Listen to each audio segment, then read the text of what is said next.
So I just rolled out of bed, just had about 12 hours solid sleep, went to bed about 8 o'clock, got up about, I think it's just after 8 o'clock now, solid 12 hours sleep, just boom! When you eat enough carbohydrates, your body produces enough serotonin, which we go to melatonin, which helps us sleep. Sleep is critical if you want to regenerate, feel well, achieve your weight loss goals. Trying to achieve your weight loss goals without getting enough sleep is like trying to build a house without any walls. You know, it's not really going to happen, is it? Not really going to happen. So I've had my litre of water, start my breakfast.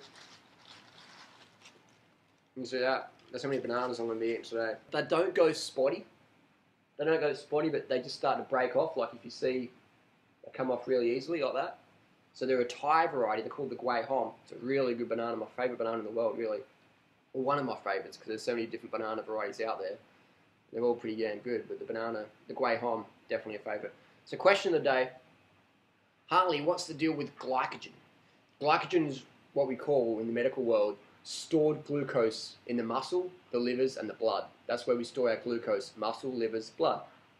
Stored glucose called glycogen. When your glycogen runs out, you enter ketosis, where your body is turning fat into sugar to fuel the cells. And you feel shit. You feel moody. You got no fucking energy at all. Your stamina is just like boom. Your strength is boom. Everything's fucking boom. Down in the fucking holes. Just read all the low carb paleo primal forums about people just, you know, floundering and flaking and crashing on when they hit ketosis and they're trying to do sport or just trying to look after their children or trying to be a good business person or whatever, or good partner in their relationship. When you're on ketosis, boom, crashing big time.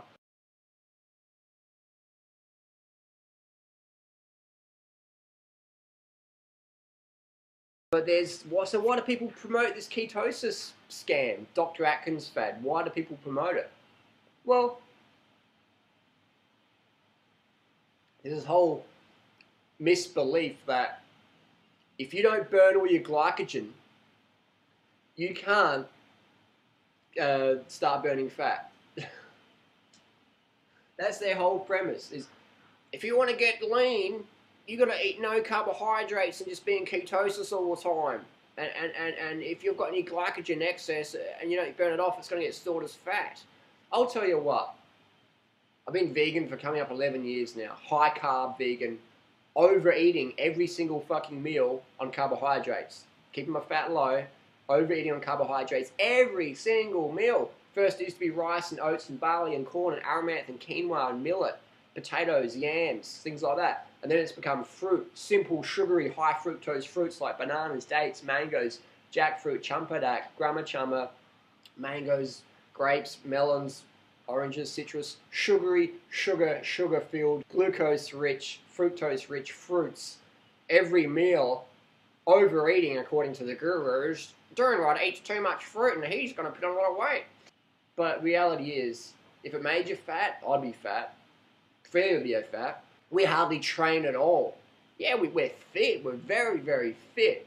But we don't do much training. We just eat healthy, get lots of sleep, and we love to live the adventure lifestyle. Simple as that. So, in theory, if the paleo low-carb primal hacks were correct, then I would have to deplete my glycogen every single day in order to not store body fat. What am I, like 2% body fat, 3% body fat or something like that?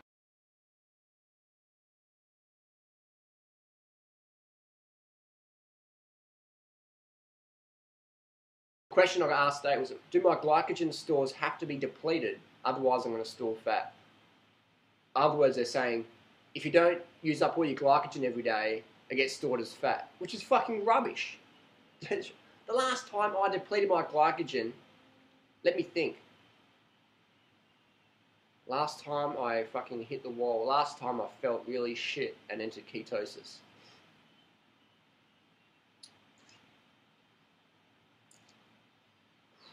I got close to it in a marathon last year. I got pretty close, but I wasn't entering ketosis. I got close though. My performance started to go downhill. You know you're entering ketosis because your performance starts, it goes like that, solid, then it's So my performance in the marathon was solid, and it starts to drop a little bit. But I finished, so I was alright. Last time I depleted my glycogen stores. Come on, Harley, think. I reckon it was. I reckon it was 2004.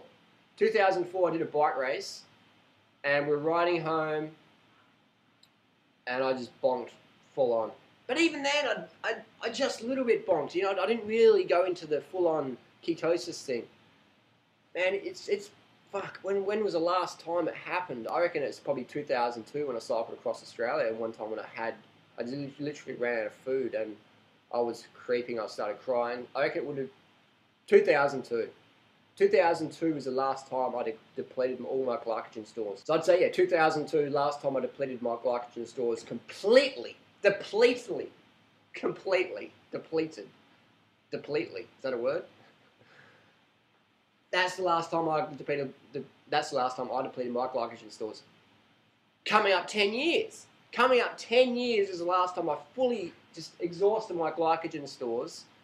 That's the last time I did it, and now, you know, I'm still like single-digit body fat levels.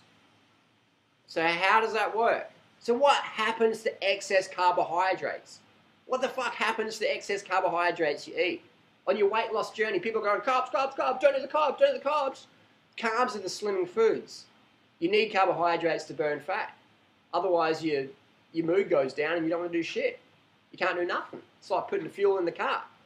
You got to put the fuel in the tank to get the engine going. You got to put the carbs in the tank to get the engine going.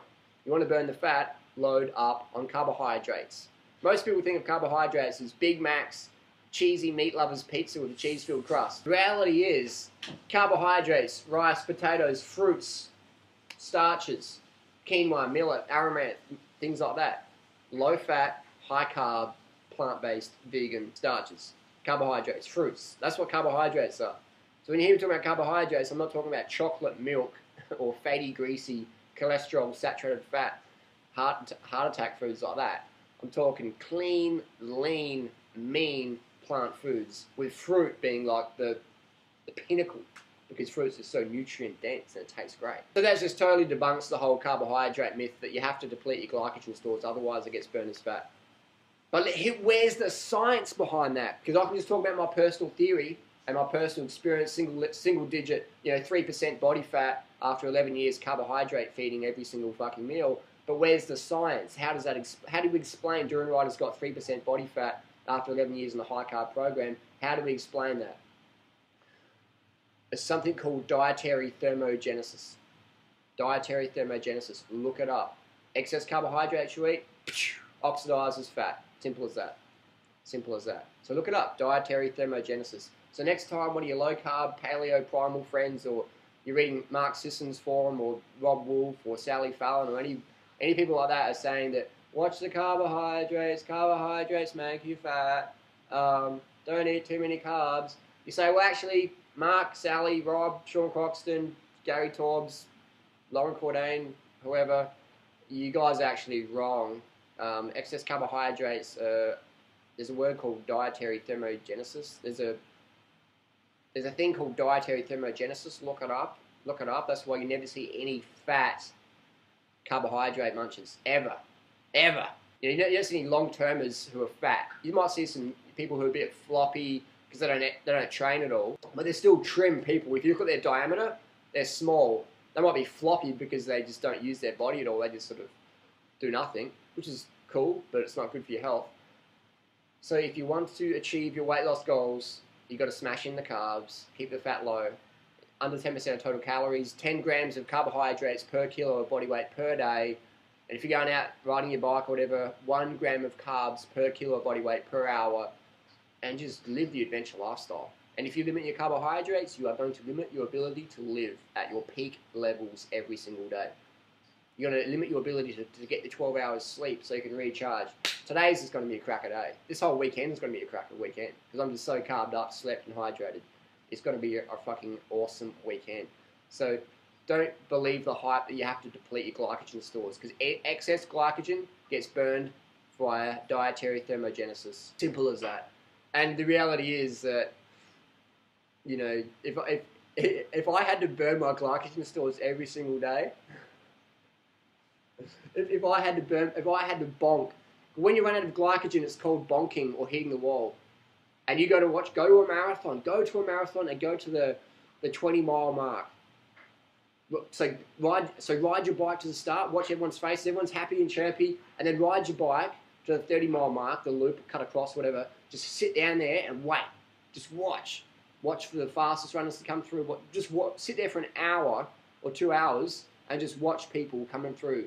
And then you will see the transformation of what happens when people go low carb. When they run out of glycogen, that's what happens to their mood, their performance. Try and get them to smile. They'll be like, fuck off, you fucking idiot. Fuck it on, you know. So that's reality there. So what these people do is they say you have to burn all your glycogen every day. It's fucking bullshit. It's absolute bullshit. I'm sorry. It's rubbish. Because if that was true, and I haven't depleted my glycogen fully for almost 10 years, it's nonsense. So that's your answer, dietary thermogenesis. Look it up, and then please post your comments down below.